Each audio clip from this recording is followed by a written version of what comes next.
Bonjour et bienvenue à la Cour d'immigration des États-Unis. Je m'appelle Michael Krepp. Je suis le juge responsable de la Cour d'immigration américaine. Il est normal de se sentir un peu nerveux face à l'inconnu. Si tu te demandes ce qu'est une Cour d'immigration, quelles personnes sont là et ce qui va se passer, eh bien détends-toi et écoute bien cette vidéo. Elle va t'aider. Je te remercie de ton attention.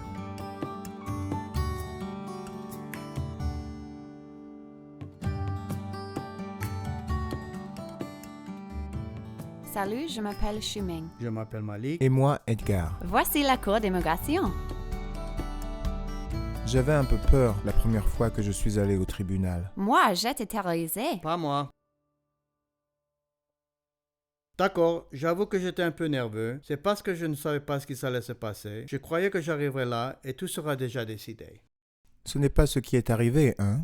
C'est pour ça que nous sommes ici aujourd'hui. Nous allons te montrer à quoi ressemble la cour d'immigration. Nous allons te montrer les personnes que tu vas voir au tribunal et ce qu'elles y font. Nous devrions d'abord commencer par te montrer à quoi le ressemble le tribunal comme tel. Où nous sommes maintenant, c'est comme la place où s'assoit le public à un concert ou un cinéma. C'est ici que tu s'assoiras en attendant que ta cause soit portée devant le tribunal. Lorsque ta cause sera portée devant le tribunal, tu iras t'asseoir à ce bureau avec ton avocat. Tu devrais toujours avoir un avocat pour t'aider. Évidemment, l'interprète sera assis près de toi, peut-être même à côté de toi, au bureau. Voici le siège, c'est ici que s'assoit le juge. Il s'agit d'un grand bureau un peu plus haut que les autres. C'est là que le greffier s'assoit. Normalement, son bureau sera juste à côté du tien, celui où tu t'assiras avec ton avocat. Maintenant, allons rencontrer les personnes qui travaillent au tribunal.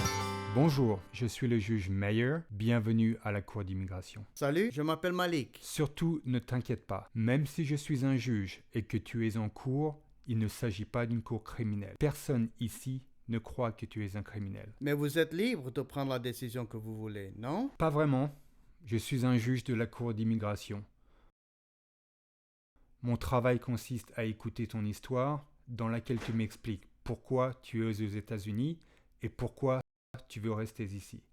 C'est aussi mon travail de m'assurer que tu as une audience juste au tribunal. J'écoute attentivement ce que tu me dis. Et ensuite, c'est vous qui décidez si quelqu'un peut rester? Oui, mais je ne prends pas cette décision tout seul. Je me base sur ce qu'on m'a dit et ce que j'ai entendu, et j'utilise les lois des États-Unis qui portent sur le sujet pour prendre ma décision. Je travaille pour une partie du gouvernement qui s'appelle le département de la justice. Je ne travaille pas pour le département de l'immigration et de la sécurité intérieure. Des fois, le juge m'a posé des questions vraiment difficiles sur des choses que je préfère garder pour moi. Je suis désolé si les questions sont difficiles ou gênantes, mais c'est important que tu me dises la vérité et que tu me racontes tout ce qui t'a amené ici. Ce que tu me dis m'aide à décider sous quelle loi tu peux rester. Alors, je dois vous raconter toute ma vraie histoire pour savoir si je peux rester? Exactement. C'est ici que tu vas t'asseoir pour raconter ton histoire au juge, et ton avocat s'assoira à côté de toi. Précisément. On pourrait peut-être aussi te demander de t'asseoir à la barre des témoins, plus près du juge. Je suis ton avocat et c'est mon travail de t'aider à raconter ton histoire et prouver au juge de l'immigration que tu devrais pouvoir rester aux États-Unis. J'ai rencontré mon avocat avant d'aller en cours. Idéalement, tu vas toujours rencontrer ton avocat avant d'aller en cours. Assure-toi de tout dire à ton avocat sur le comment et le pourquoi de ton arrivée aux États-Unis. Tu devras raconter toute ton histoire, même lorsque c'est difficile. Il faut raconter l'histoire à l'avocat et au juge? Oui, d'abord tu la racontes à ton avocat, puis il t'aidera à l'expliquer au juge de l'immigration. N'oublie pas que presque tout ce que tu dis à ton avocat reste complètement confidentiel et ne sera raconté à personne d'autre, à moins que tu ne sois d'accord. Alors, les avocats ne peuvent pas parler des enfants et de leur histoire, même pas aux personnes avec qui ils vivent? C'est bien ça, mais ce n'est pas tout. Ton avocat travaille pour toi, même s'il offre son temps pour t'aider et que tu ne le payes pas.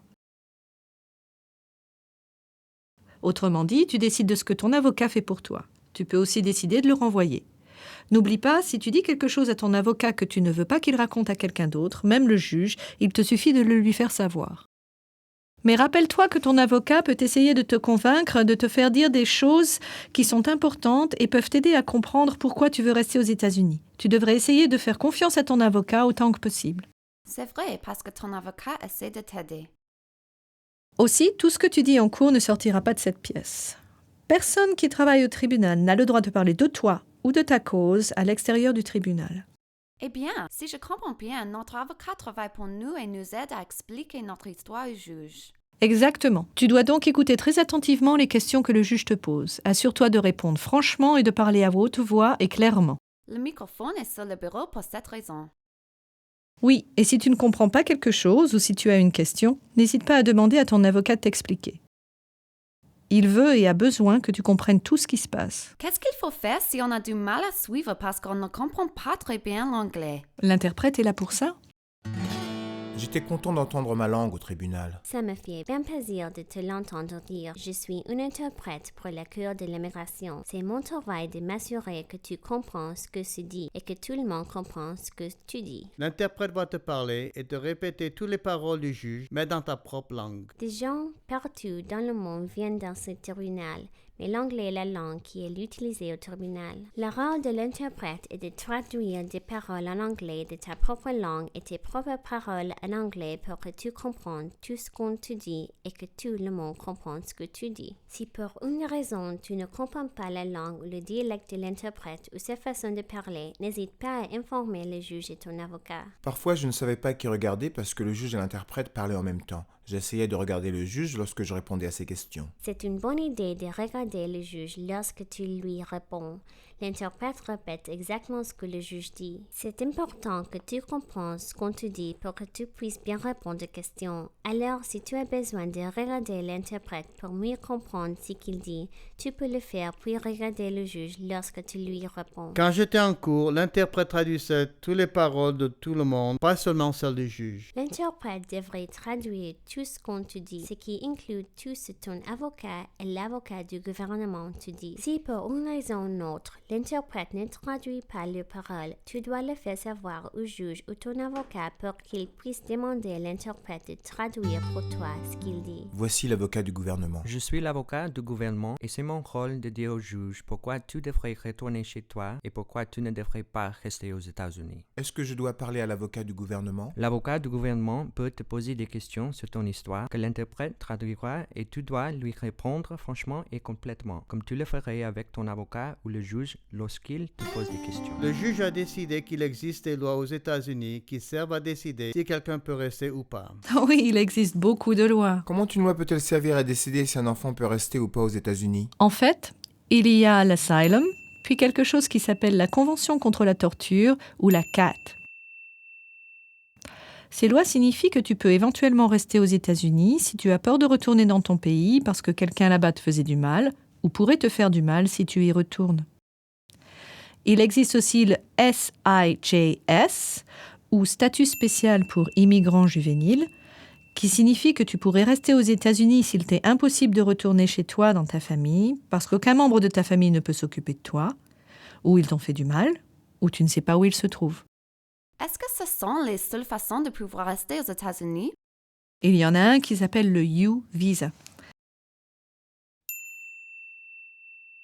Ce visa te permet de rester aux États-Unis si tu as été victime d'un crime grave pendant que tu étais ici. Quelle est la victime d'un crime sérieux? C'est lorsque quelqu'un t'a fait beaucoup de mal, physiquement ou psychologiquement. Vous avez dit qu'il existe 2 visas, non? C'est bien ça. Le deuxième s'appelle le T-Visa. Ce visa te permet de rester aux États-Unis si la personne qui t'a amené ici t'a forcé à faire des choses que tu ne voulais pas en chemin ou lorsque tu es arrivé ici. Ou si tu penses que cette personne risque plus tard de te forcer à faire des choses. Dans ce cas, tu pourras éventuellement rester aux États-Unis. Est-ce qu'on peut rester si on a de la famille ici? Tu pourras possiblement rester avec les membres de ta famille s'ils peuvent t'aider. Ça fait beaucoup de choses à retenir. C'est vrai, mais tu n'as pas besoin de te souvenir de tout. Tu dois simplement dire à ton avocat ce que tu souhaites, et c'est son travail de parler au juge et d'appliquer la loi. Tu sais qu'en allant au tribunal, tu ne seras pas toute seule. Il y aura plusieurs personnes qui seront là. Le juge. Ton avocat? L'avocat du gouvernement. Et l'interprète, mais il se peut qu'il y ait d'autres personnes aussi. Il y a le greffier qui s'occupe de planifier qui vient au tribunal, à quelle date et à quelle heure. Il se peut qu'il y ait aussi d'autres enfants avec des causes comme la tienne. Il pourrait aussi y avoir un témoin qui vient aider un enfant à raconter son histoire. Souvent, les enfants sont accompagnés d'un adulte d'établissement où ils vivent. Ces personnes vont sûrement toutes s'asseoir dans la section destinée au public, là où tu vas t'asseoir en attendant ton tour. Si tu dois parler de quelque chose de gênant ou de difficile que tu ne veux pas que les autres entendent, tu peux dire à ton avocat de demander au juge de vider la salle pour que tu te sentes plus à l'aise lorsque tu lui parles. Tout le monde au tribunal joue un rôle et est là pour une raison. Aussi, personne ne peut parler de ta cause ou de tout ce que tu as dit à l'extérieur du tribunal. Je veux que tu saches que tu vas sûrement venir à la cour d'immigration plusieurs fois. Ta cause ne sera pas jugée la première fois que tu viens en cour et tu dois venir chaque fois que l'avocat te le demande. Pourquoi? Pour plusieurs raisons. Tu dois venir parce qu'il y a différentes décisions à prendre au sujet de ton histoire, de la raison pour laquelle tu es venu aux États-Unis et si tu peux y rester. Chaque fois que j'ai été en cours, c'était la même chose. Parfois c'est la même chose, parfois il y a de petites différences suivant ce qui est discuté et décidé. Comme quoi? C'est un peu compliqué, mais je suis sûr que tu vas comprendre. La première audience s'appelle l'audience générale. Elle va sans doute durer très peu de temps et ton avocat va probablement parler pour toi. Il se peut qu'on te demande seulement ton nom, ta date et ton lieu de naissance, et comment tu plaides à ce qui s'appelle les revendications de renvoi. Il s'agit des raisons pour lesquelles l'avocat du gouvernement pense que tu ne peux pas rester aux États-Unis et que tu devrais retourner dans ton pays. Ton avocat dira au juge si tu veux rester ici ou si tu veux retourner dans ton pays. La prochaine date de ta venue en cours sera aussi fixée. Tout se passe vraiment vite. Effectivement, il y a une autre audience qui s'appelle l'audience portant sur le bien-fondé des revendications ou l'audience personnelle. Ton avocat travaillera avec toi avant pour t'aider à te préparer à cette date parce que cette audience va durer bien plus longtemps. On va te demander de raconter toute ton histoire. Pourquoi tu es venu aux États-Unis, comment tu es arrivé ici et pourquoi tu veux y rester. Ton avocat te posera beaucoup de questions pour t'aider à raconter ton histoire. L'avocat du gouvernement pourrait aussi t'en poser, tout comme le juge. Quant à l'interprète, il t'aide à comprendre ce qui se dit et traduit tout dans ta langue. Exactement. L'interprète va traduire toutes les questions pour toi et ensuite, il va traduire ce que tu dis pour le juge et les avocats. J'espère que tu as appris beaucoup de choses aujourd'hui. Et que tu te sens à l'aise et confiant à l'idée d'aller en cours. On a appris que le juge s'assoit à son siège, il écoute ton histoire où tu lui expliques la raison pour laquelle tu es venu aux États-Unis. Ensuite, il décide en se basant sur des lois si tu peux rester ou pas. Ensuite, on a appris que tu t'assois soit avec ton avocat et l'un des bureaux auprès du juge à la barre de témoins. C'est le travail de ton avocat de t'aider à prouver au juge de l'immigration que tu devrais pouvoir rester aux États-Unis et de t'aider à raconter ton histoire. L'interprète va s'asseoir près de toi. Parfois, il sera assis au même bureau que toi et ton avocat. Il va t'aider en traduisant ce qui se dit en anglais et tout ce qui se dit. Il va te traduire pour toi dans ta langue. Si tu as de la difficulté à comprendre l'interprète, dis-le au juge et à ton avocat. Finalement, on a appris que l'avocat du gouvernement est assis à l'autre bureau. Son travail est de montrer à la cour d'immigration pourquoi tu devrais retourner chez toi. Il va le faire de façon honnête. Ne sois pas inquiet à l'idée de raconter ton histoire, même si elle est très personnelle, parce que tout ce que tu racontes en cours restera confidentiel. On espère que cette vidéo t'aide à te préparer à aller à la cour d'immigration. Maintenant, tu sais mieux qui sera là et à quoi t'attendre. Merci pour ton attention. Bonne chance. Bonne chance!